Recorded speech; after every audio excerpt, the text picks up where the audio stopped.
¿Estamos empezando? ¿Ya estamos? ¿Listos? Bueno, bienvenidos a la Universidad Católica del Uruguay, bienvenidos al conversatorio 100 años del nacimiento de Dora Isela Russell. Mi nombre es Graciela Rodríguez, soy directora del Centro Ágora, que integra el sistema de bibliotecas de la Universidad Católica del Uruguay, las publicaciones académicas, los cursos de escritura y oratoria para grado y posgrado, así como el archivo universitario. Allí, en el archivo universitario, albergamos parte del archivo personal de Dora Isela Russell, que incluye correspondencia, fotos, borradores de sus obras. Documentos con mucha historia y material de investigación que hemos ido poniendo a disposición de investigadores de Uruguay y del mundo. Este equipo, que empezó con liderazgos anteriores que por suerte nos acompañan, como Sandra Fabra, y que integran Amalia Alejavitzer como investigadora y María Ángel Hilarda como archivóloga, ha incorporado diferentes proyectos e integrantes, estudiantes, profesores, funcionarios, que han participado en el cuidado, en el estudio y la divulgación de estos materiales. Felicitaciones a todos y muchas gracias por todo este trabajo. Pero hoy nos reunimos para celebrar los 100 años del nacimiento de Dora Isela Russell, con un conversatorio de lujo y una posterior lectura de su poesía. Estamos recibiendo. Adelante, Laura. Bienvenida. Para mí hoy es un gusto presentar y moderar esta mesa tan destacada en lugar del profesor Javier Massa, quien está enfermo y de la garganta. Así que además les mando a todas un caluroso saludo. Presentaré a las ponentes por el orden de sus ponencias. Amalia Alejavitzer, doctora en Letras de la UNAM, investigadora del Departamento de Humanidades y Comunicación de la Universidad Católica del Uruguay, presentará su ponencia Dora Isela Russell, Mujer y Destino.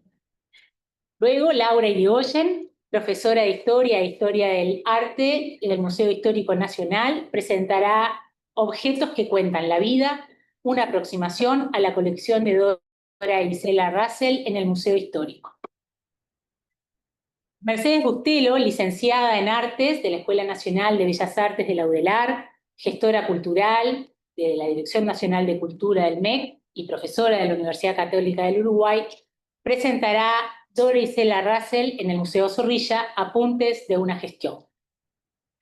Silvana Tanzi, magíster en literatura hispanoamericana por la Universidad de Cornell, periodista, editora de Cultura de Búsqueda, coordinadora académica de los cursos de escritura y oratoria de la Universidad Católica del Uruguay, presentará del suplemento dominical a las páginas web las huellas culturales que deja el periodismo. Silvia Puentes de Ollenar, médica, escritora, presidenta de la Academia Latinoamericana de Literatura Infantil y Juvenil, nos presentará Dora Isela y su tiempo. Muchas gracias a todas por compartir con nosotros este espacio. Cada expositora tendrá 10 minutos para presentar. Luego de que las expositoras realicen sus presentaciones, tendremos un espacio para preguntas. Le pido a Amalia, por favor, que inicie con Dora Isela Russell, Mujer y Destino. Bueno, gracias Graciela, gracias a todos por acompañarnos, especialmente al rector de la universidad, al vicerrector de Innovación. Mujer y Destino es el título de un artículo dedicado a Margarita Xirgu. Ese suplemento cultural del día en el año de 1956 comienza con esta juxtaposición de frases breves. Dice: construirse un prestigio suele ser tarea de largo tiempo.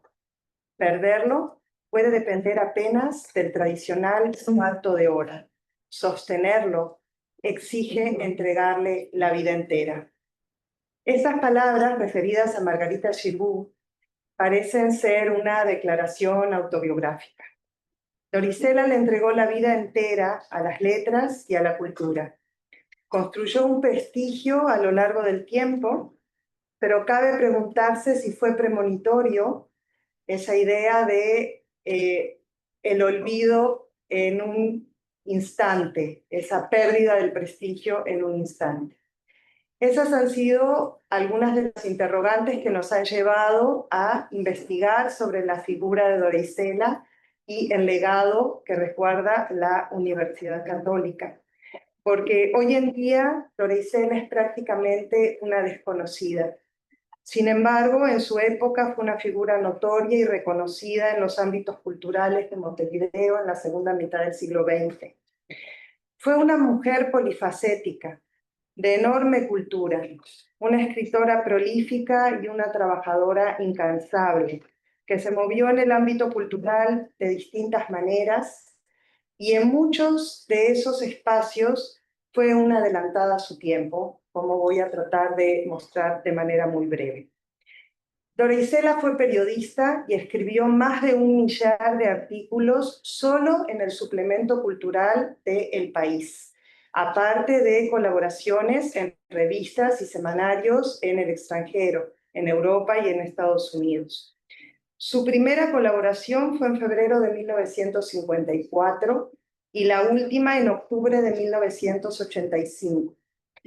Pero Dora Isela fue directora del suplemento cultural del Día de 1968 a 1985.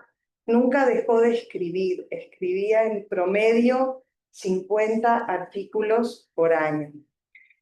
Escribió sobre obras de arte, de literatura, crítica literaria, crónicas de viajes, temas históricos, geográficos, mitológicos, también sobre distintos personajes del mundo de la cultura de su tiempo, pintores, escultores, artistas, autores clásicos y también contemporáneos de América Latina y del mundo. Como directora de un medio de prensa, buscó llevar la cultura al público en general. En esto fue una adelantada a su tiempo. A través del suplemento encontró la herramienta para hacerlo. El suplemento dominical del día se constituye en una fuente para la investigación, para conocer colecciones, archivos personales, obras, acervo que no se encontraba en los museos, que pertenecían a colecciones particulares y que gracias al trabajo de difusión de Dora Isela se conocen. Contribuyó al objetivo editorial de democratizar el conocimiento. Como investigadora, Dora Isela fue perfeccionista y minuciosa. Su vocación como investigadora probablemente se forjó desde muy joven, cuando apenas egresada del Instituto Elbio Fernández. Ella colaboró con Roberto Ibáñez en el Instituto Nacional de Investigaciones y Archivos Literarios en la catalogación del archivo Rodó.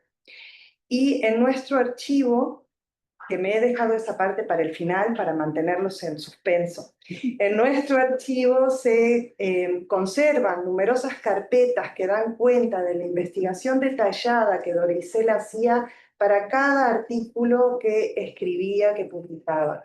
Investigaba las fuentes, tenía intercambio epistolar con autores o con otros especialistas del tema, solicitaba materiales a colegas de América Latina y de Europa. Su compromiso con la difusión de la cultura también queda de manifiesto en su trabajo como directora del Museo Zorrilla, cargo que ocupó desde 1972 hasta los primeros años de la década siguiente, de los años 80, de lo cual no voy a hablar porque seguramente Mercedes Bustelo va a hablar de esto. Pero Dora Isela en su momento también fue una adelantada, porque concibió el museo como una institución de puertas abiertas, no solamente como un reservorio de acervo. Dora Isela organizó ciclos de conferencias anuales, mesas redondas, invitaba a expositores extranjeros y nacionales a dar charlas en el museo.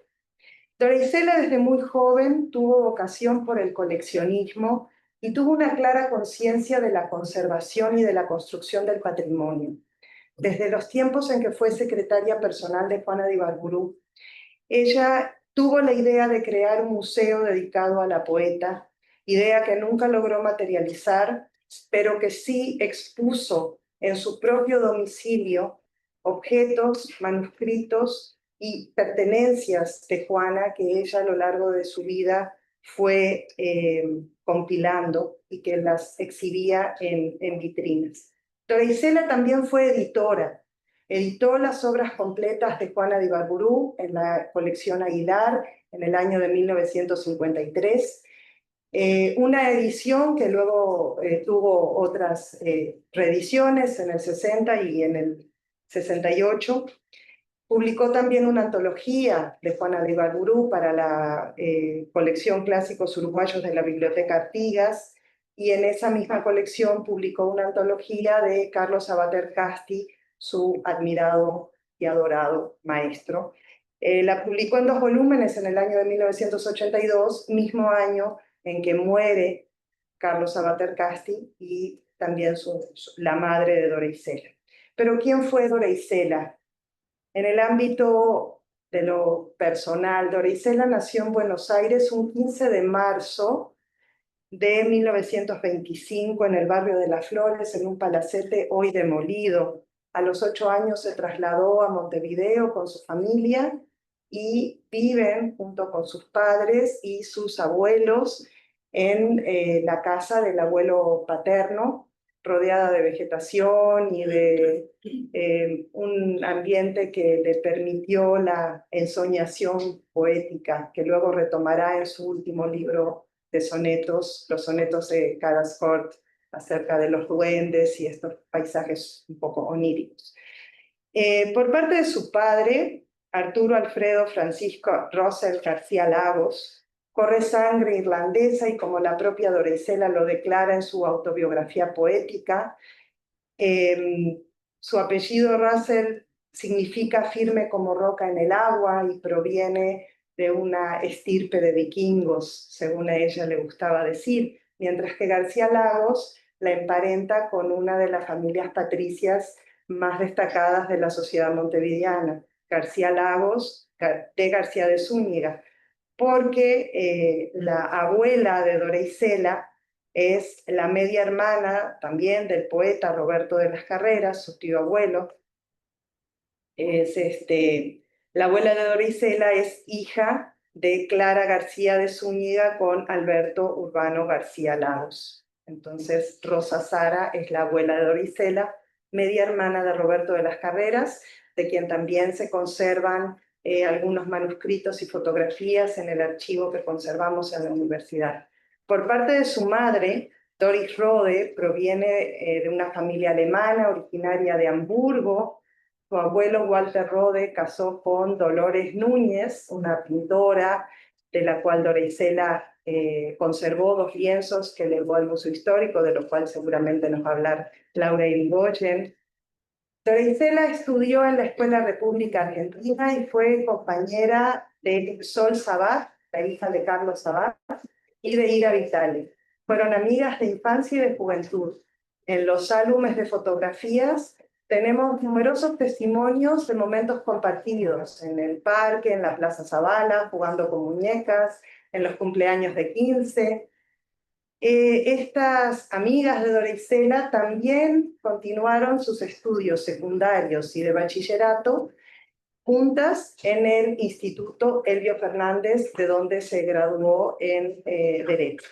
Ahora bien, como poeta, Dora Isela conoció la fama y el reconocimiento muy joven de la mano de Juana de Ibarburu, de quien se decía su discípula. Publicó su primer libro de poesía, Sonetos, en el año de 1943, con solo 18 años, y a partir de allí nunca abandonó ese género poético. Escribió 10 poemarios, un par de antologías de su propia obra y 2 libros en prosa que recogen sus viajes por América Latina como conferencista y como disertante. Sobre todo, estos viajes los realiza en la década de los años 60, especialmente viaja a Costa Rica, Panamá, Perú, Ecuador, donde es admirada y sumamente querida. De hecho, hay un par de escuelas con su nombre. Entre sus libros de poesía están Canto Irremediable, Oleaje, El Otro Olvido, Los Barcos en la Noche, Tiempo y Memoria, etc. Y su último poemario, el libro 10º de poesía, es Los Sonetos de Carascourt, que lo escribe en 1983, y ese libro se vuelve su testamento poético. La propia Dora Isela dice, estos son los sonetos de mi otoño y de mi melancolía. Dora Isela siempre fue consciente de que sus elecciones poéticas la alejaban de sus contemporáneos. Su poesía es triste, intimista, melancólica, de formas clásicas, cargada de emotividad, a veces incluso afectada, que no tenía que ver nada con los temas, tonos y formas que impusieron los autores de la generación del 45, de lo cual seguramente nos va a hablar Silvia Puentes, como Benedetti, Onetti, Ida Vitale o Ida Vilariño, que fueron sus coetáneos. Voy a ir más rápido. A partir de 1985, Dora Isela empieza a apagarse. El año trágico de 1982 implica la muerte de su madre, la muerte de Sabat, el cese en el Museo Zorrilla y 3 años después el cese en el diario El Día. Sus últimos años los vive en soledad, en silencio, recluida en su casa, circunstancias que recuerdan también las de su maestra y mentora, su admirada Juana. Dora Isela fallece el 8 de noviembre de 1990 a los 65 años. Y me gustaría compartir el testimonio que deja su amigo y poeta Rubinstein Moreira, que relata la circunstancia de su fallecimiento con honda pena de la siguiente manera. Silenciosa, apagada, desconcertada, aquella mujer aristocrática y vehemente, infeliz y arrobadoramente tierna, se nos fue de la vida casi sin darnos cuenta. Como una alucinada por los designios del destino que no predice horas, se nos fue Dora Isela Russell de la vida, con un ramo de amistad entre sus manos dadivosas y un rictus amargo de incomprensión y desdicha. Desde que abandonó, o mejor, la abandonaron, el suplemento cultural del día, sus amigos la vimos ir cayendo como por un despeñadero. Había dirigido con elegancia espiritual, dedicación y prestigio aquel suplemento dominical durante varias décadas. Y un día, así, como un guijarro o un canto rodado, la desplazan, la postergan, la aniquilan. Y eso le dolió inmensamente. No pudo superarlo y se dejó morir. Sus amigos lo sabemos. La Universidad Católica recibió en 1991, por donación testamentaria, su archivo personal, conformado por cartas, recortes de prensa, fotografías, manuscritos, objetos, y la biblioteca de la escritora, con más de 2.000 volúmenes. Algunas características del archivo personal, lo voy a omitir, está disponible en la página de la Universidad Católica, en el archivo UCU. Solamente decir que este proyecto inició sobre todo la parte de investigación en el año 2021, que se postuló, gracias a Sandra Fabra, a un fondo de Iberarchivos para la conservación, catalogación y accesibilidad del archivo. Finalmente ese fondo fue ganado en el año de 2022 y desde ese año venimos trabajando en la investigación, puesta en valor y difusión de la obra, del archivo y de la vida de Dora Isela Russell. Muchas gracias. Perdón, me pasé un poco del tiempo.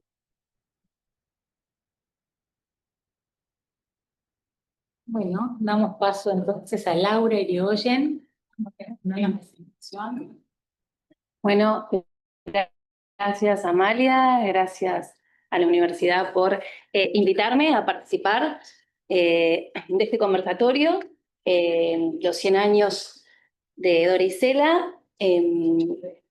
Perfecto. La presentación que yo voy a hacer la renombré como Trazos de una vida, la colección de Dora Isela en el Museo Histórico Nacional. Y como muchas veces hablamos con Amalia, esto también es parte de su legado, perfecto, y de alguna manera es complementario a el acervo que se conserva acá en la UCU, vinculado, bueno, a su archivo personal, pero también a su biblioteca. En esta presentación, lo que voy a abordar tiene que ver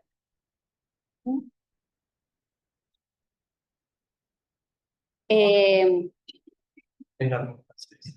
la colección que nosotros desde el Museo Histórico Nacional conservamos, que es una colección muy interesante para investigar por varios motivos. Voy a destacar uno y que va de la mano con un trabajo que venimos haciendo el Museo Histórico Nacional en relación a la investigación de colecciones, que es una colección que es un legado testamentario donde hubo una conciencia por parte de Oricela de, bueno, de alguna manera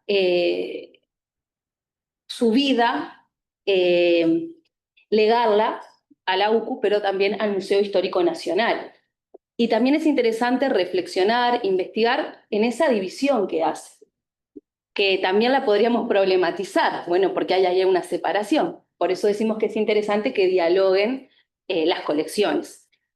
Y a diferencia de otras colecciones que son parte de legados testamentarios que el museo en sus más de 100 años de vida ha ido incorporando como parte de su acervo, esta es una colección femenina. Digo femenina en el sentido que podemos hacer lecturas vinculadas a la historia de las mujeres o la historia de género y también a la historia de las colecciones que se conservan, en este caso, en el acervo del Museo Histórico Nacional, que es una línea que venimos trabajando de hace más de 5 años y en relación a esta donación testamentaria, que es una parte de los vínculos que Dora Isela teje con el Museo Histórico Nacional,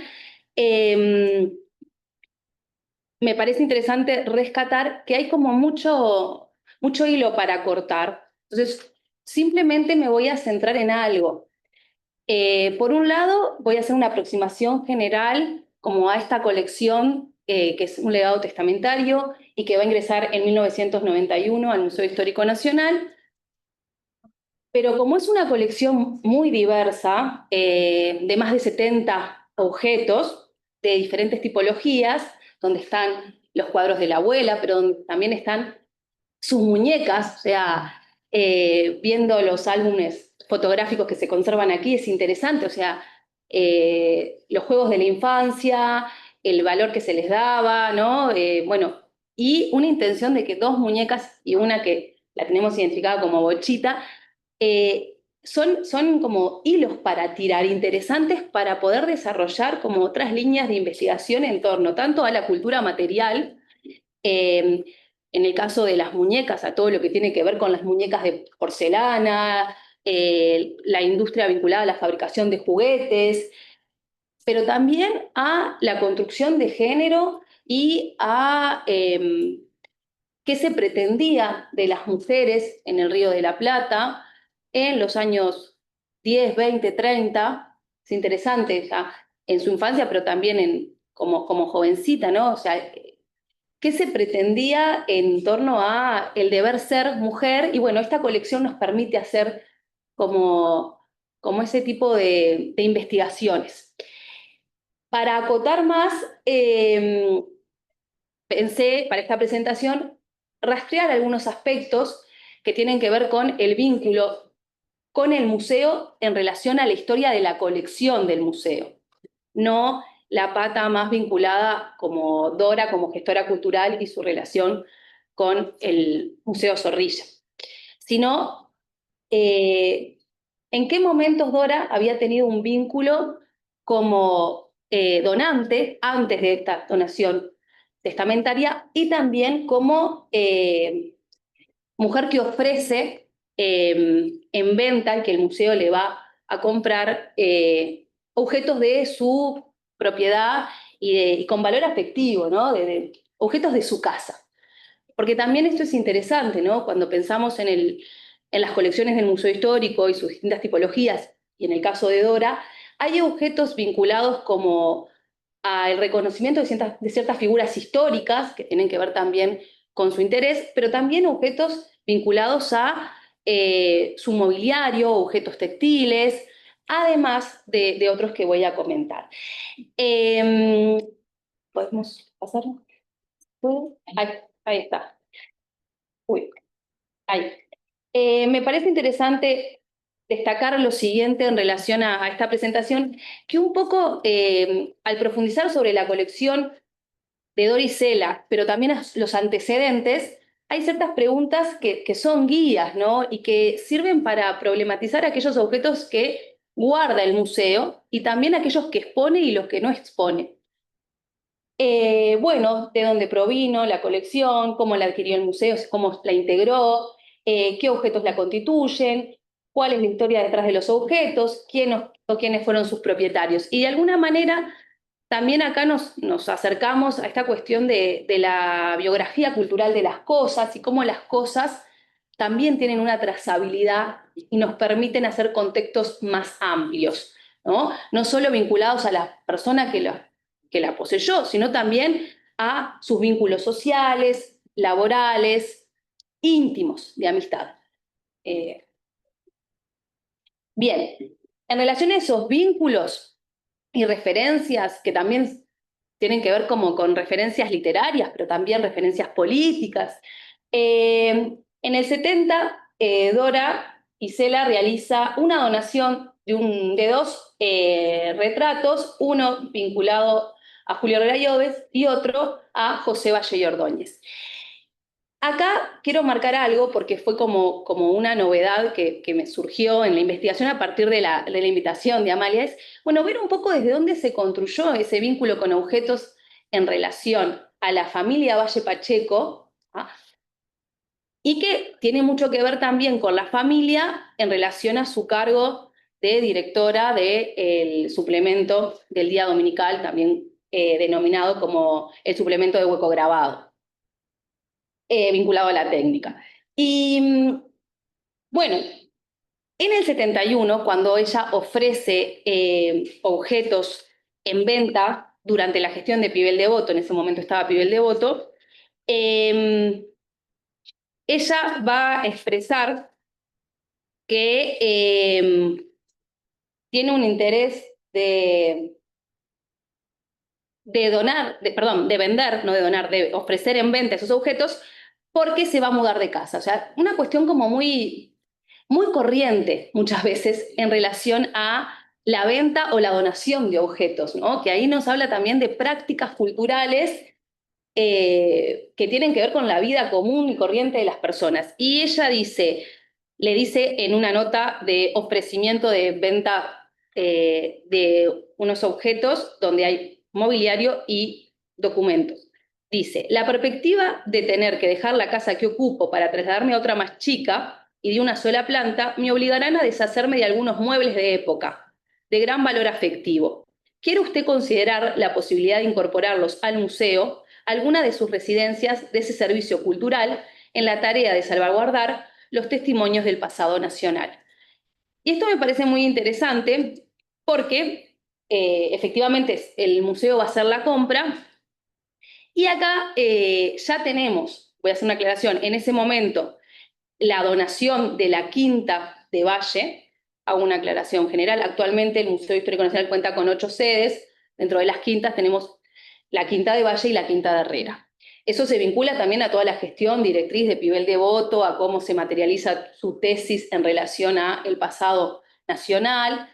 Bueno, pero acá en esto de hacer esos cruces de la historia de Doris Sela con la familia Valle Pacheco, bueno, aparece esto que no está dicho, pero en la respuesta de Pibel cuando se adquieren los objetos, él informa que la dirección del museo resuelve adquirir para alojar el salón central en la casa de Valle y Ordóñez, la vitrina y el sofá que refiere este expediente. Y esto es muy interesante porque esa vitrina no tenía que ver con el estilo afrancesado que se alojaba la Quinta de Valle y que se vinculaba a la donación de mobiliario, pero tiene que ver con esas necesidades de que muchas veces las quintas vinieron con mobiliario, pero no completamente vestidas. Y Pibel realizó, como de forma muy estratégica, a través de compras,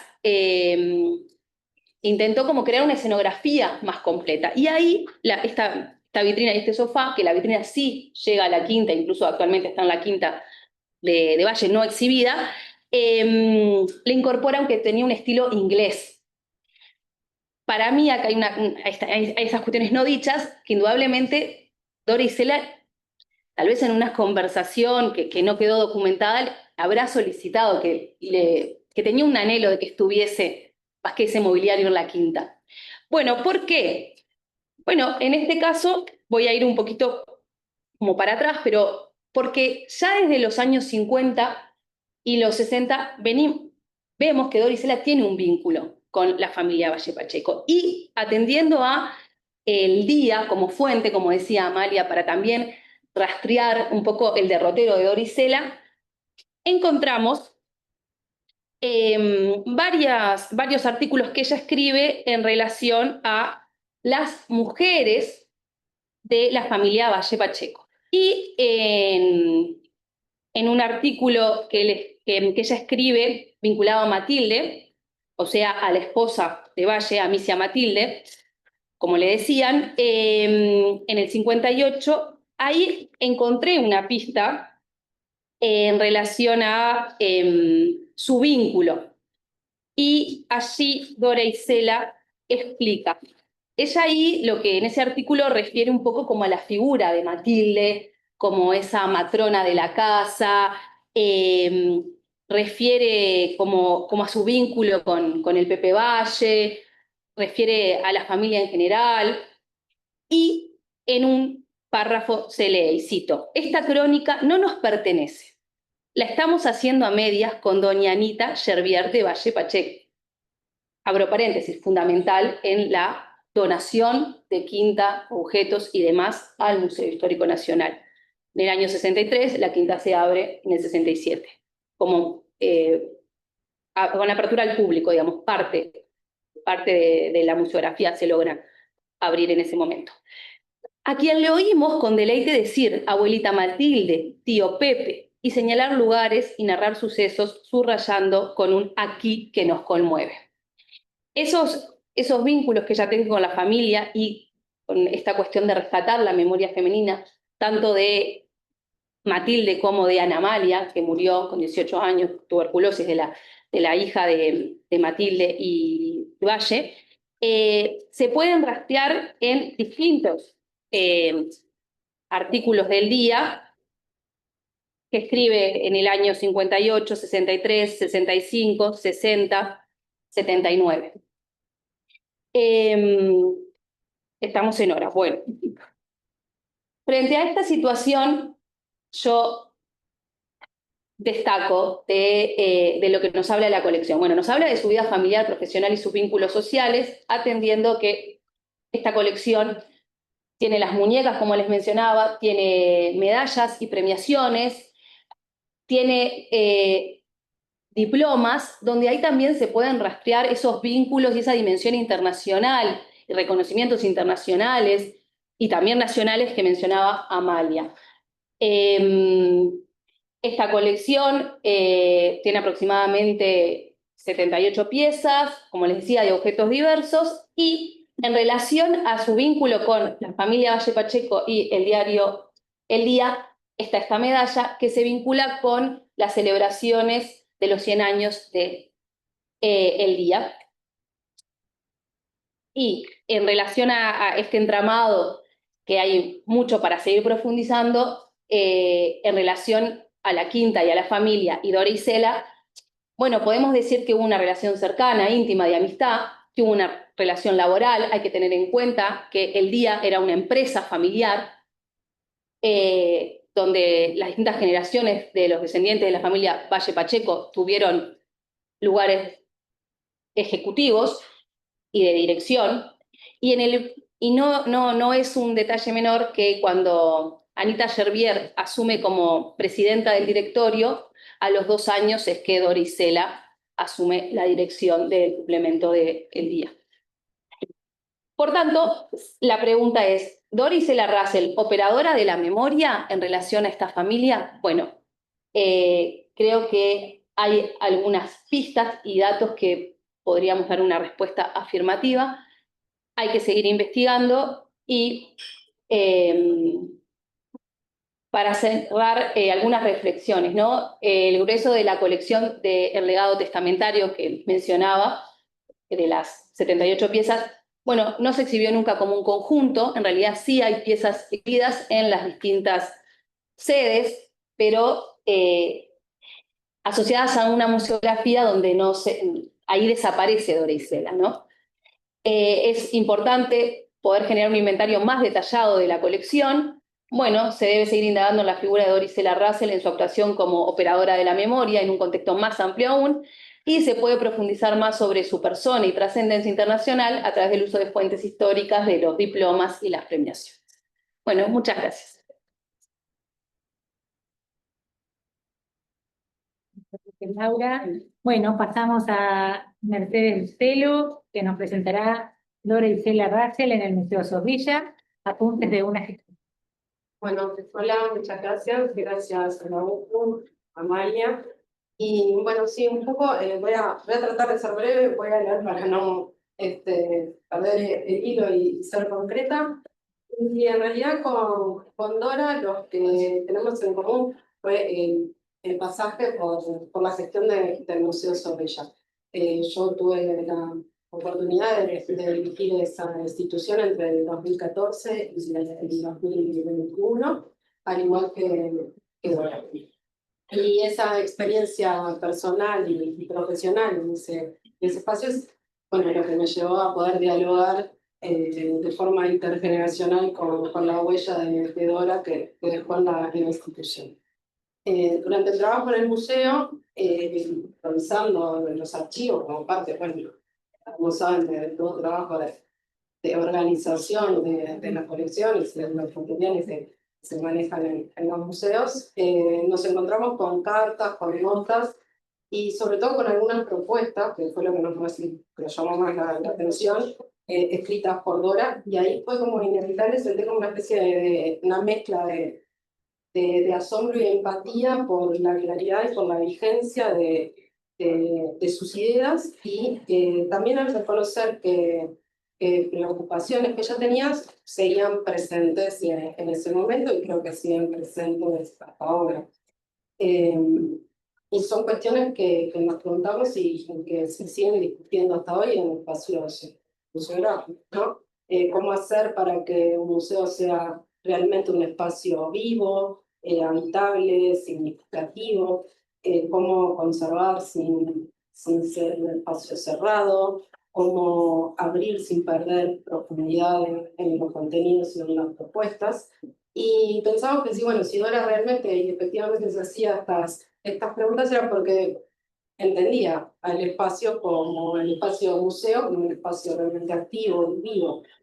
Y bueno, y ahí entendíamos ese énfasis en contar la historia de Zorrilla, de Juan Zorrilla de San Martín, desde un lugar de conexión con las generaciones presentes.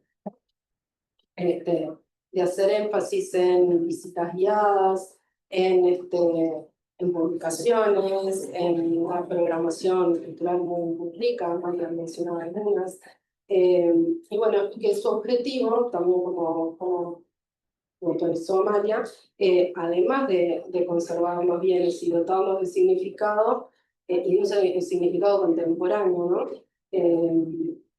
Bueno, apuntaba a una educación, a una propuesta cultural realmente activa, y activa también para la época y en concordancia con lo que estaba sucediendo.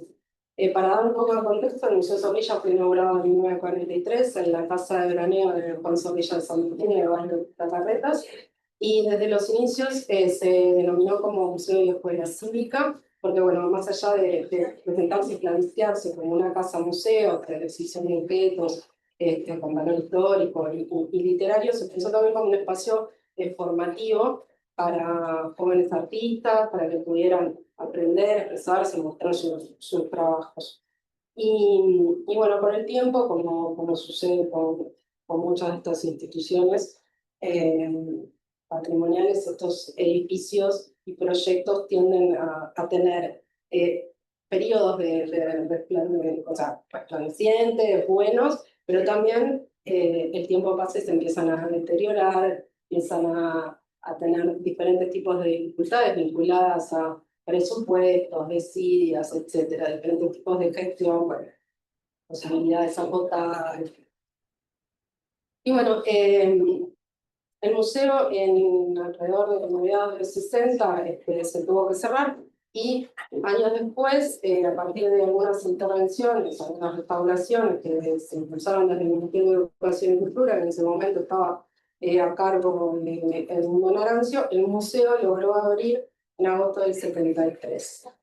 De aquella empieza apertura o reapertura, bueno, se celebró con un acto súper pomposo, protocolar. Se hicieron algunas nuevas donaciones bastante importantes para lo que fue después las colecciones del museo, y igual, más allá de ser reapertura, seguían existiendo algunas dificultades, algunos problemas.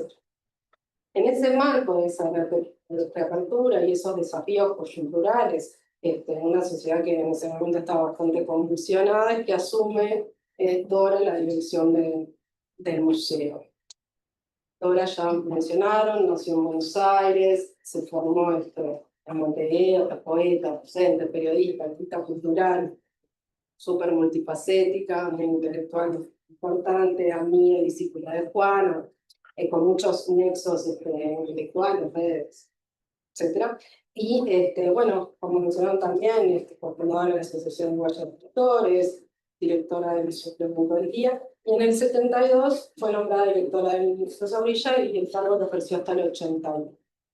Y fue un periodo bastante difícil, ¿no? Años atravesados por la dictadura, pero bueno, su llegada implicó no solo reabrir la institución, sino también dotarla nuevamente de un sentido, de hacer que funcione. Y en ese escenario político complejo fue que, bueno, desarrolló su gestión. Y ahí se enfocó principalmente en preservar el patrimonio, hacer divulgación e difusión y abrir el museo a la comunidad. En ese sentido, ya contextualizaba la historia de la casa, de la figura de Zorrilla, promovía actividades como la revista del museo, un boletín que salía con cierta periodicidad, que organizó la biblioteca. Eso fue importante, porque fue una forma en la que ella buscaba hacer que el acervo fuera más accesible, que fuera útil para investigadores y visitantes, o sea, no, esto de como, bueno, de abrir el museo, ¿no? De que sea un espacio de diálogo. Igualmente, consciente de las limitaciones existentes, Dora impulsó propuestas bastante ambiciosas e interesantes para la época. Entre el 74 y el 76, planteó al Ministerio de Educación y Cultura un plan para integrar el museo con dos propiedades vecinas, el taller del escultor José Luis Orellana San Martín, hijo de Juan, y la casa del escultor Juan Montero Fermán, que son entre el museo, la casa de Juan de Graneo, el taller de José Luis y la Montero Bustamante, generan ahí componen un predio bastante significativo de toda esa manzana en Galarretas. Y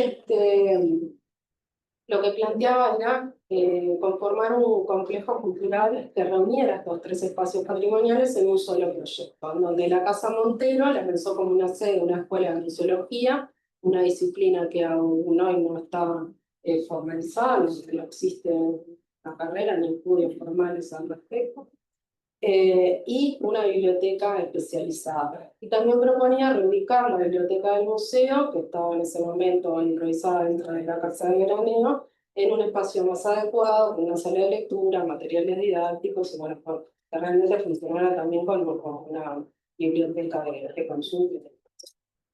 En el 75, José Luis fallece, el escultor, que también fue director de los primeros años del museo.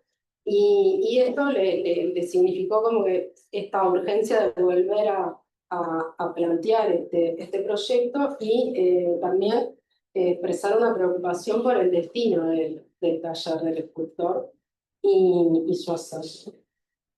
Y ahí volvió a escribir al ministro de ese momento, Tarrac, donde pedía que se preservara in situ el taller, evitando que se dispersaran sus piezas, ¿no? Ella pensaba y concebía como en las colecciones, como en todo, ¿no? Que no se fragmentaran, no se empezaran a dividir y a dispersar todo el material que conformaba el taller de escultor. Y además su idea era que el taller se incorporara al predio del museo, unificar los jardines, son linderos, las propiedades, unificarlas y crear un anfiteatro al aire libre y un jardín común entre ambas propiedades. Junto con la ayuda del escultor, humanos del campo, propusieron lo que llamaron una unidad museística, cultural y espiritual entre padre e hijo, entre el poeta y el escultor.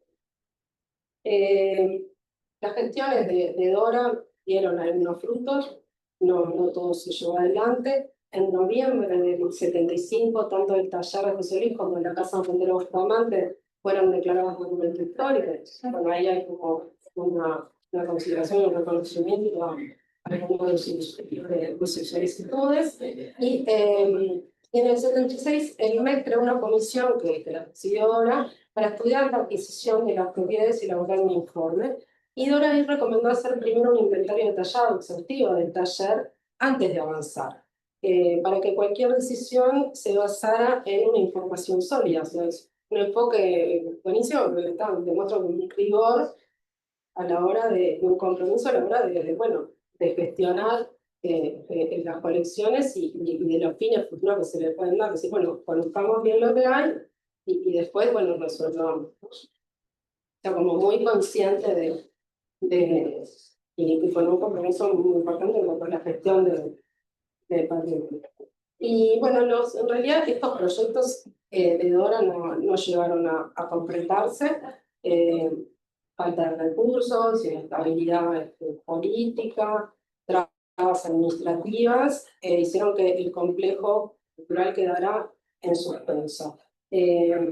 Años después el museo volvió a cerrar, nuevamente por problemas edilicios, pero bueno, que a pesar de esto, las ideas quedaron documentadas, pudimos acceder a ellas, podemos seguir pensando junto a ellas y siguen siendo relevantes y posibles. O sea, esas ideas hoy se pueden llegar a concretar.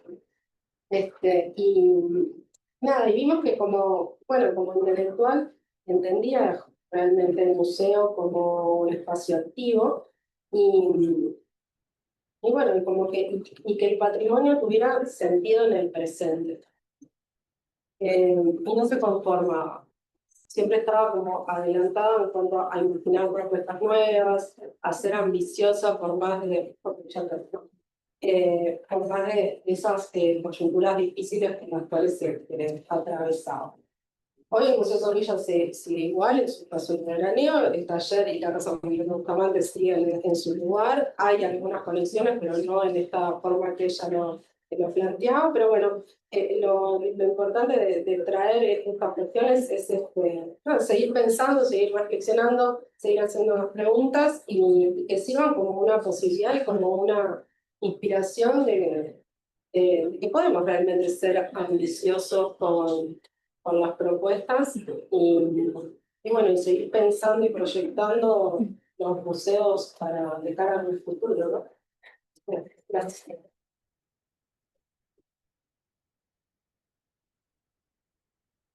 Muchas gracias, Mercedes. Bueno, Silvana Tanzi nos va a presentar del suplemento dominical a las páginas web, las huellas culturales que deja el periodismo. Bueno, muchas gracias por invitarme a este conversatorio. A diferencia de quienes me precedieron, yo no tuve ningún contacto ni con la vida ni con la obra de Dora Isela y agradezco mucho estar acá porque me llevó a revisar un poco este suplemento dominical del diario El Día y a reflexionar sobre esto, las huellas que va dejando el periodismo cultural. Bueno, es un tema que a mí me toca muy de cerca, me interesa especialmente porque hace años que trabajo como periodista cultural. Por supuesto que conocía este suplemento, porque sobre todo lo conocía porque tenía un color sepia. Y uno dice, ¿quién leía este suplemento? Color sepia, imagínense hoy, ¿no? Y esa era una característica de ese suplemento, entonces yo sabía de su existencia, realmente, sinceramente, nunca lo había leído, debo sincerarme. Eh, y entonces, bueno, esta oportunidad me llevó también a hacer una reflexión. Yo digo, bueno, ¿cuál puede ser mi aporte desde el desconocimiento de Dora Isela, más allá de la referencia de su existencia, por supuesto? Y es una reflexión sobre qué deja el periodismo cultural y qué ha dejado y cómo llegamos hoy a, a esta sensación de continua amenaza por la vorágine de TikTok, ¿no? Por esto de que, bueno, todo lo que signifique desarrollo intelectual, difusión de la cultura y demás, parece que es demasiado lento. Entonces hay que apurarlo. Bueno, Amalia ya presentó algunas cuestiones fundamentales de este suplemento, simplemente voy a agregar, bueno, primero que Dora Isela fue una periodista cultural publicada en muchísimas revistas internacionales, y bueno, y en 1969 es que asume como directora del suplemento dominical del día, y que había tenido otro director primero que se llamaba Eugenio Alsina, que no sé si es algo de Homero Alsina Tevenet, director después del País Cultural. Eh, el suplemento mantuvo siempre su periodicidad desde que fue fundado en 1932, el suplemento. Y tenía, además del color sepia, tenía en la contratapa las historietas de Tarzán, ¿no? En otro detalle interesante, porque también hoy, y Amalia decía, era una adelantada a su época. Esto de publicar una historieta en un suplemento cultural, eh, hay que hacerlo, ¿no? En los años 60 y mantenerlo.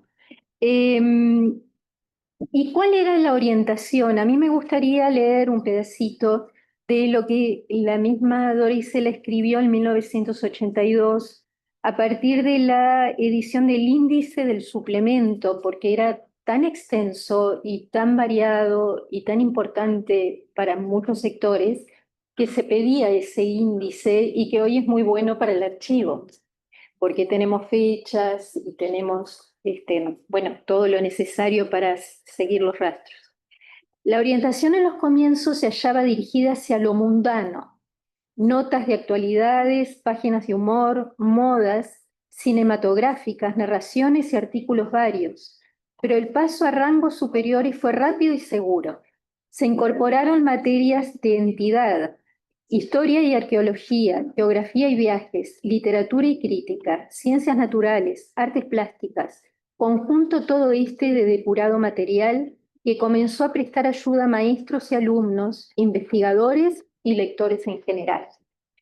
A mí me gustó esa descripción, sobre todo porque da idea de la conciencia del público, que no siempre era fácil en los medios, no es fácil. En los medios, vamos a ser sinceros y a traer a la actualidad, en los medios escritos, así como están diciendo que a mí me asombra porque me da un perfil muy complejo y muy profundo de ella, cómo tenía esa conciencia de lo que tiene que ser un museo, de la preservación de la historia a través de los objetos y del público. Ella sabía a quién tenía que orientarse, ¿verdad? Y después dice algo interesante sobre el objetivo: permanecer y perdurar, convertirse en repositorio del pensamiento y quehacer de la cultura de una época. Y esto me pareció muy interesante porque acá hay una de las huellas que deja el periodismo cultural o las páginas de cultura eh, para para la historia, ¿verdad?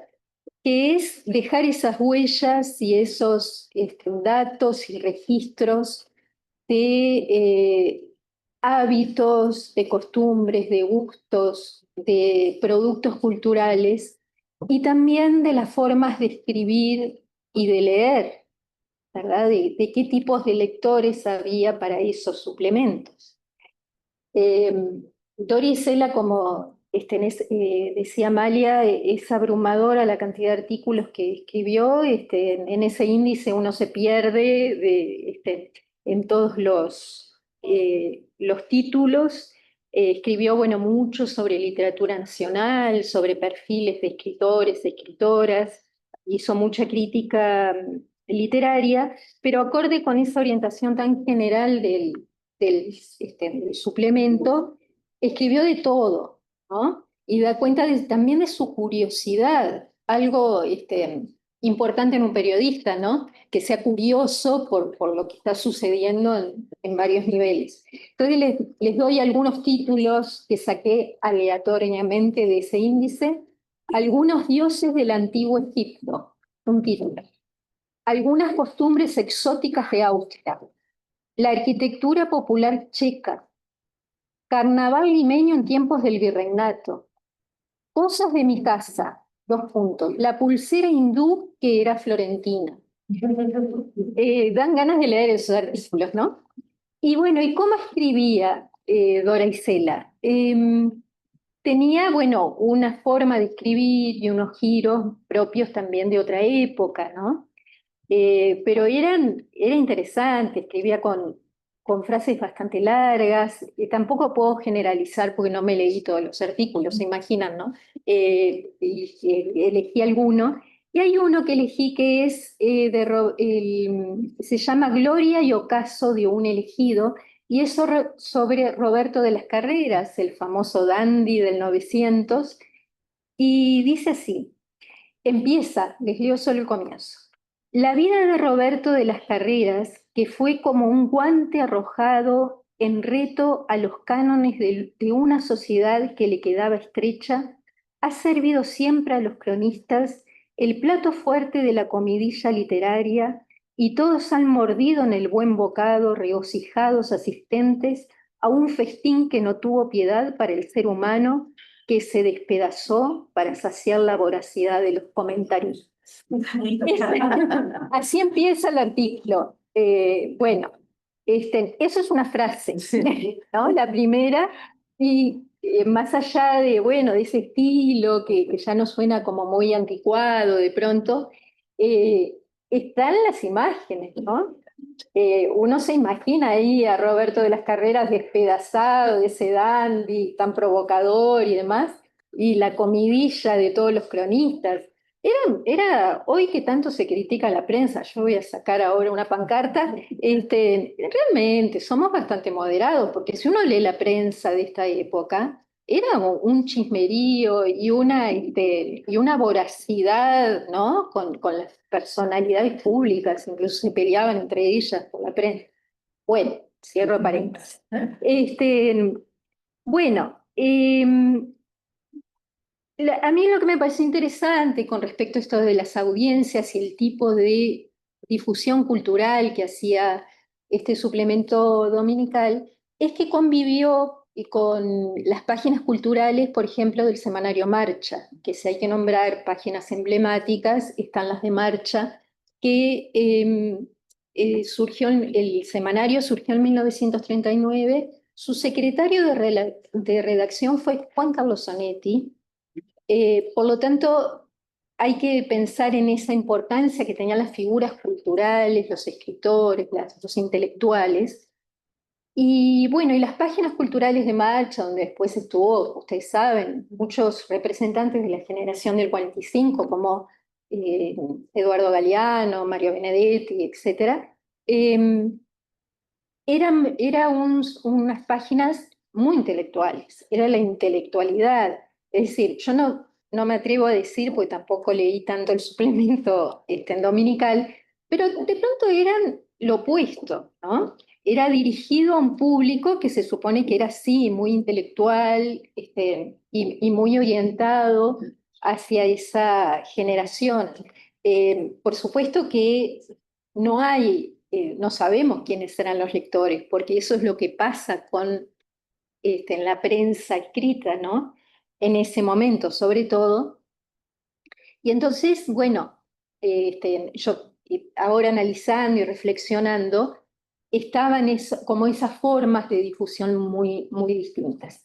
Después, bueno, para avanzar en el tiempo, el periodismo cultural se amplificó, se diversificó. Yo creo que un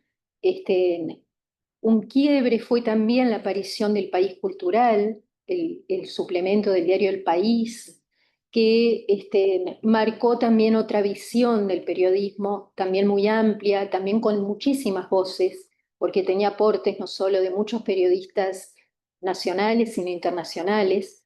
En los 90 surgieron, fue una eclosión del periodismo, surgieron muchos semanarios, muchas revistas que se dedicaban a la cultura, y quiero llegar al hoy, que estamos en esta situación de la amenaza de TikTok. Eh, yo no quiero ser apocalíptica ni tampoco nostálgica, bueno, aquel pasado tan brillante. Bueno, fue la historia y tenemos lo mejor que nos quedó de esos grandes maestros que hicieron al periodismo cultural. Eh, Hoy el periodismo cultural sigue vigente. Primero, hay periodistas que seguimos, me incluyo, manteniendo, que amamos los libros, las artes, y la difusión de los fenómenos y de los productos culturales. Eh, yo creo que el gran desafío hoy para dejar una reflexión es, no tanto es el soporte, si es por la web o si es en papel, ¿no? Hoy no, me parece que la discusión no está ahí. Ya sabemos que todo apunta a que sea en todo online y que va a sobrevivir el papel porque va a seguir sobreviviendo.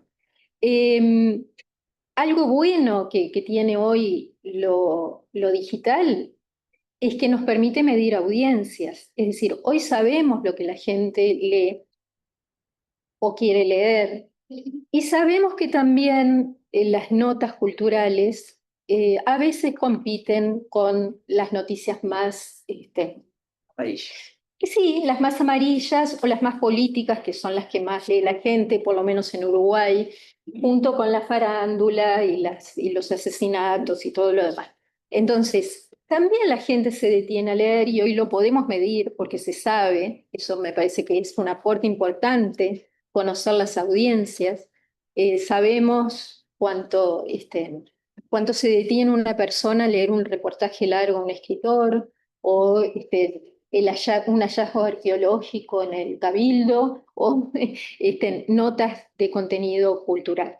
Pero les decía, me parece que el desafío no está si es el soporte digital o el papel, sino está en la pelea contra la inmediatez, en lograr que haya periodistas que todavía se detengan a escribir más de 2 párrafos, que desarrollen las ideas, las notas, que profundicen en las investigaciones y que logren capturar lectores que todavía se detengan a leer más de un párrafo.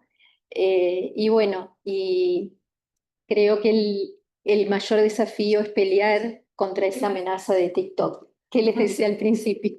Bueno, muchas gracias. Gracias, Silvana. Damos paso ahora a Silvia Puentes de Llenar, que nos va a hablar de Dora Isela y su tiempo.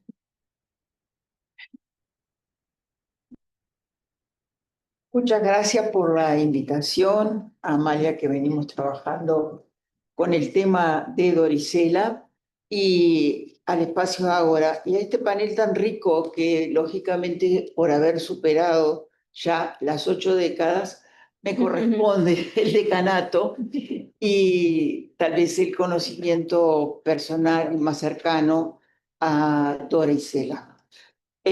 Por eso les traje mi carnecito del suplemento dominical, que tiene ya 45 años. ¿Tenían carnet? Sí, Ah. y te pagaban. Mira. Y pagaban la colaboración. Ah, mira. Sí. Por otro lado, bueno, la letrita de Dorisela, que era una letra muy controlada, ¿verdad? Menuda.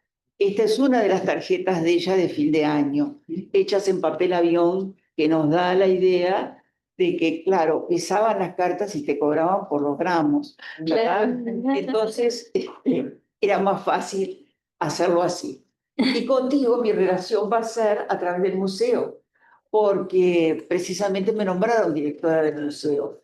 Era una época en que además el cargo no era remunerado y comprendía las tres, la casa de Raúl Montero Bustamante, lo de Zorrilla, lo del taller de José Luis, y además la casa. Lo hice durante unos meses, trabajé muchísimo, pero realmente la competencia con la formación de mis hijos, mi carrera, mi marido, era muchísimo. Entonces, sí puedo decir algo que tal vez, no sé si lo conté una sola vez, ahí, siendo directora del museo, hubo una reunión y vino Daniel Hugo Martins, que ocupaba un cargo en la parte política y económica. Entonces, en una de las salas le dije, ¿usted se da cuenta que todo el papel moneda tiene figuras masculinas y no hay nadie que sea una mujer? Y le digo, ¿por qué no poner a Juana? Y él lo trabajó y lo sacó adelante. Pero de ahí surgió, y tal vez por esa relación también de Dorisela con Juana, Juana conmigo, bueno, de ahí surgió. Después no supimos más, porque me preguntan, ah, ¿y el dibujo lo hiciste tú? No, yo no tuve más nada que ver. Pero de ahí surgió la idea de que hoy una mujer esté en el papel moneda. Entonces, también lo escribí, estas palabras que voy a decir y que voy a leer para ser sintética, están dedicadas a Rubinstein, porque Rubinstein Moreira fue la persona que más cercano tuvo y que tenía un tesoro que yo no sé dónde está, que eran las cartas de amor. Ella se las entregó a Rubinstein. Rubinstein falleció poco tiempo después que ella.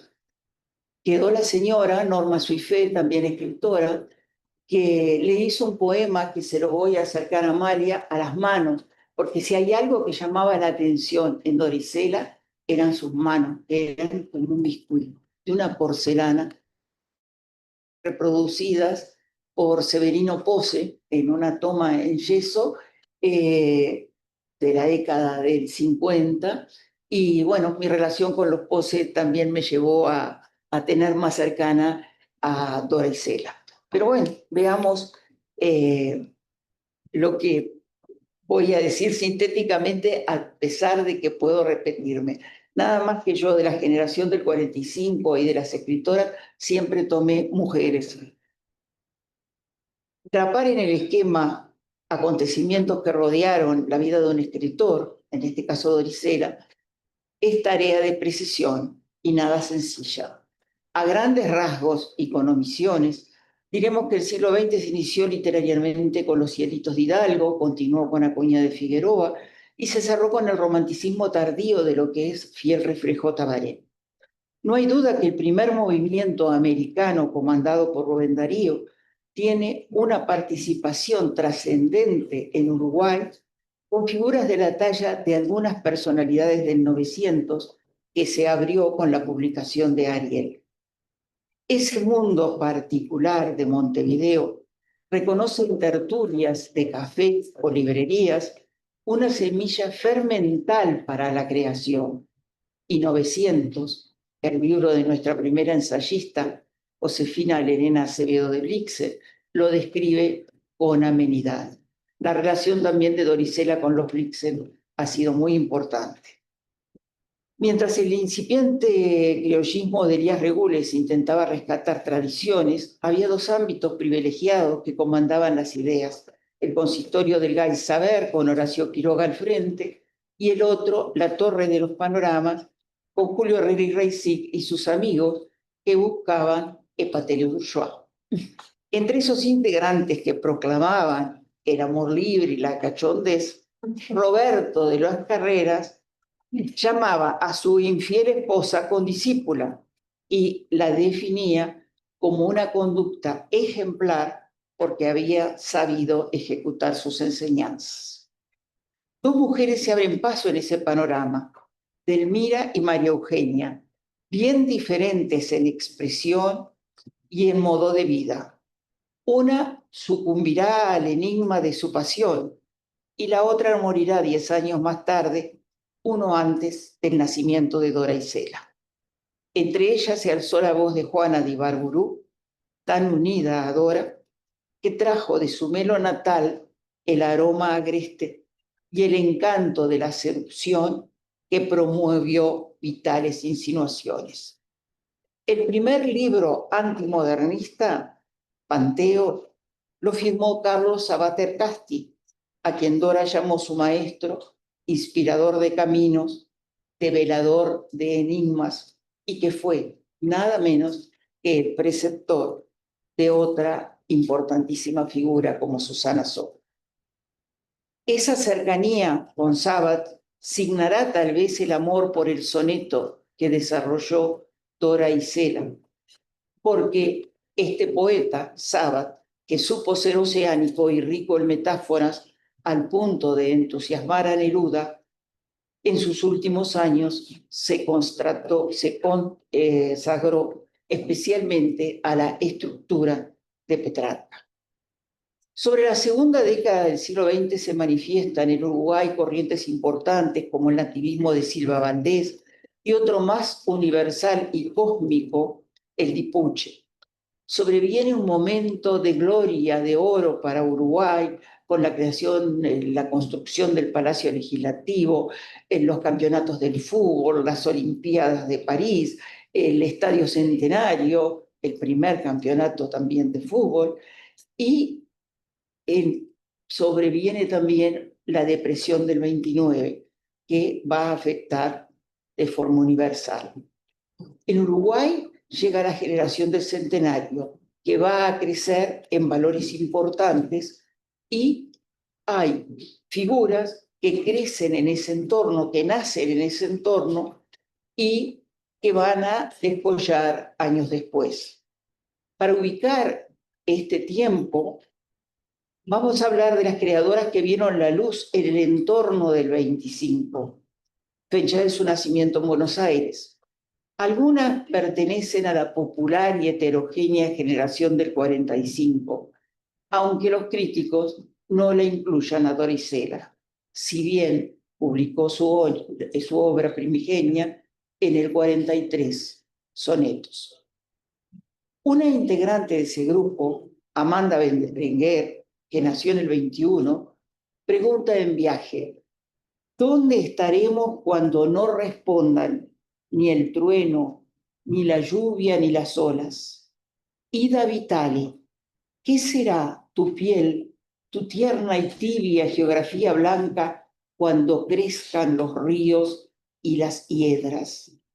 Y tú, Gladys, tu pelo entre las ramas como raíz al aire anticipada.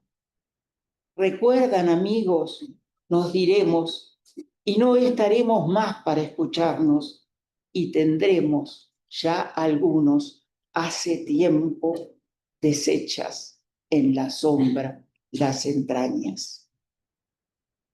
También fueron coevas de Gladys Catelbecchi, nacida en el 22, Ida Vitale en el 23, que estuvo el otro día en el concierto con sus más de 100 años en el Solís. Realmente una vitalidad extraordinaria. Orfila Bardesio, del 22, Selva Casal, Matilde Bianchi, Nancy Bacelo, Circe Maya y Marosa Di Giorgio, entre otros autores. Con diferentes matices y temáticas, ninguna tuvo la orfandad, el desamparo, la piedra sin vuelo, el amor vencido, el remordimiento, la sombra y la sangre cautiva y derrotada, la culpa o el desvelo de Dora Isela. Amanda decía: ser como la manzana implica todas las culpas, pero es excitante la propuesta. Gladys escribía con dolor y cariño: ternuras, doña Braulia, ternuras se agradecen, aunque se entiendan tarde. Orfila aseveraba: ah, no llorar como la muerte su fracaso, no lamentarse como el viento por su nada, empezar como el día y los ciruelos blancos, crecer hasta el peligro y no volver al sitio del comienzo como el hurón a su silencio. Subir a estrella, allí quedar, en luz, quemándose. Y Selva Casal confirma: y lo peor es que sobrevivimos. Sobrevivimos siempre al amor, a la ruina, a la incesante sorpresa de la muerte. Avanzo entre despojos y sé que lo terrible es que volvemos a ser felices. Y mientras Circe teje la vida en su poesía doméstica, en torno a lo doméstico, Marosa pone su mesa de esmeralda y descubre eróticos fantasmas en su huerto. Dora Isela, en cambio, poetiza el arduo oxímoron de su vida. Ay, Dora Isela, morirás mañana, dice, oscura y luminosa, riente y triste, creyendo solo ser lo que no fuiste, contradictoria en desnudez humana, que más lejana, cuanto más cercana, yo soy la otra que en ti mismo existe, aquella desafiante, la que hiciste solo de sombra el medio de su mañana. No es cosa fácil mi vivir conmigo, y tampoco el vivir anticipado por países de amor que no consigo. Donde terminas tú, yo he comenzado. Doble vida interior en que persigo un cielo apenas cielo adivinado. Dora Isela se vio jazmín marchito en cautiverio. No quiso saber que estaba viva mientras iba muriendo y confesó: soy mi libertad y soy mi muro. Eligió a los poetas, pero también supo de sus luchas interiores, de los paisajes que reflejaban lo que deseaban ver y no lo que veían. Así repitió con devoción los versos de Jorge Carrera Andrade. Perdí mi granja azul, perdí la altura, toda una celestial agricultura en el vacío espacio sepultada. Del oro del poniente perdí el plano. Juan es mi nombre, Juan desposeído. En lugar del rocío hallé el gusano. Un tesoro de siglos he perdido. Es solo un peso azul lo que ha quedado sobre mis hombros, cúpula de hielo. Soy Juan y nada más, el desolado, herido universal. Soy Juan sin cielo. Y releyendo a Dora Isela y escuchando un adagio de Mahler, he pensado: recibió tal vez el legado de aquella isla de los cánticos, misteriosa y alerta, que fue parte de los desterrados. Muchas gracias.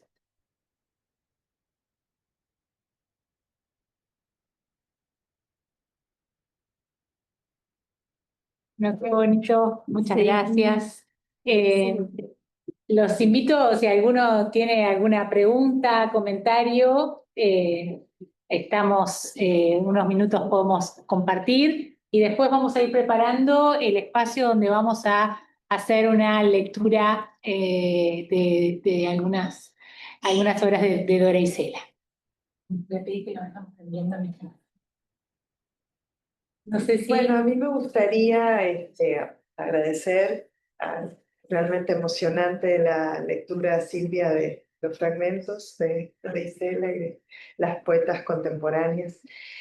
Pero me gustaría agradecer a Manuel Rodríguez, que está sentado por ahí, que ha sido mi asistente durante años y también miembro del equipo de investigación, y todo lo que conversé al principio fue parte de una investigación que venimos realizando desde hace años y que, como les decía, finalmente se plasmó en un artículo académico que en estos momentos está en arbitraje, así que esperemos que pronto se pueda dar a conocer, pero quería darle el crédito a Manuel y si querés, no sé, Manuel, contar un poco, porque tú hiciste entrevistas, entrevistaste también a personalidades del ámbito cultural que conocieron a Dora. No sé si tenés ganas de compartir alguna reflexión. Sí, gracias a todas, la verdad que ya esta la charla. Creo que como que quedó muy claro lo como multifacética que era Dora. Hablaron de su del museo, el diario, la poesía, toda la gente con la que relacionó. Y sí, a mí me gustó mucho investigar su persona, su persona. Creo que sí había como muchas interrogantes. Y sí, no, me gusta ver a dónde sigue yendo toda la historia de Dora y su archivo. No sabría como todo lo que venía trabajando sobre ella en el Museo Histórico Nacional, me parece súper interesante. Sí, gracias por participar. ¿Algún otro comentario? ¿Puedo decir algo? Sí. Desde lo emocional acá, estoy muy académico todo, ¿no? Yo la conocí siendo una niña chiquita. Presentate si querés. Mi nombre es Cristina Schroeder, soy sobrina política de Salvador Casti, mi prima Sol María es su nieta. Silvia, yo alguna vez te vi en Nueva Dora, allá cuando ella ya se va a vivir a calle Sarmiento. Pero yo tengo todos mis recuerdos de niña chica cuando íbamos a la casa de Francisco Vidal, una casa oscura, pues una ya anciana, con problemas y todo eso. Y todas las fantasías que con Sol María nos jugábamos en aquella casa de fantasmas. Dora nos hablaba de duendes, que te explican por... Eso era lo de niña. Y después la acompañé hasta que yo estaba con un embarazo un poco adelantado, y no pude ir más, porque ya estaba con sus problemas de salud, y los médicos me recomendaron, pero no ir, pero toda esa etapa de que yo iba a leerles, porque yo para visitar, yo conocí una Dora que era súper alegre, era buenísima, cariñosa. Ella determinó que el sexo de mi niña que iba a tener una niña, y nos regaló un poquito de peluche para el Eva, antes de que nadie sabía el sexo. Y ese tipo de peluche yo todavía lo tengo. Así que yo me fue a mi nieta. Y conocí a una Dora, digo, cariñosa, afectuosa y muy divertida. O sea, nosotros nos divertíamos mucho con Dora. Esa es la parte que conozco y se la quería compartir, porque todo lo otro, lo cultural y todo eso, a mí, el diario, el suplemento, cuando yo era niña chica, eso era el papel que estaba en casa, lo leíamos. Yo leía el color, me encantaba, y leía el suplemento yo digo, ¿cómo hoy todo tiene una importancia cuando nosotros era lo cotidiano, lo natural, en los cumpleaños de Sol María? Esa era la vida que teníamos y no nos dábamos cuenta de todo lo que significaba o podía significar en el futuro. Era lo cotidiano, lo natural. Nada más, eso. El amor que ella inspiraba, eso. Más allá de aquello que podía ser una mujer seria o civil o lo que sea, no, nosotros sí lo experimentamos. tenía una ironía además muy fina, Muy fina. Sí, sí. muy fina. Y está entre nosotros Eduardo Wood, que sería interesante también que aportara. Él hizo la reseña para la academia, para la Academia de Letras. Bueno, se supone que en el día de hoy se va a publicar la reseña, pero es una reseña que por sus propias características tiene que ser muy compacta porque ocupa apenas un poco más de una carilla y trata de señalar básicamente el se han expuesto el modo más conciso, pero se ha de haber sabido muchas de las cosas que se dijeron aquí. Seguramente la reseña hubiera quedado enriquecida. Para mí ha sido un placer estar presente aquí. Así que muchas gracias. Gracias a ti. Gracias a ti, Clara. Muy bien. Damos por finalizado el conversatorio y los invito entonces a que pasemos a los que se animen a recitar poesía de Dorisela. ¿Parece bien? Bueno, un aplauso.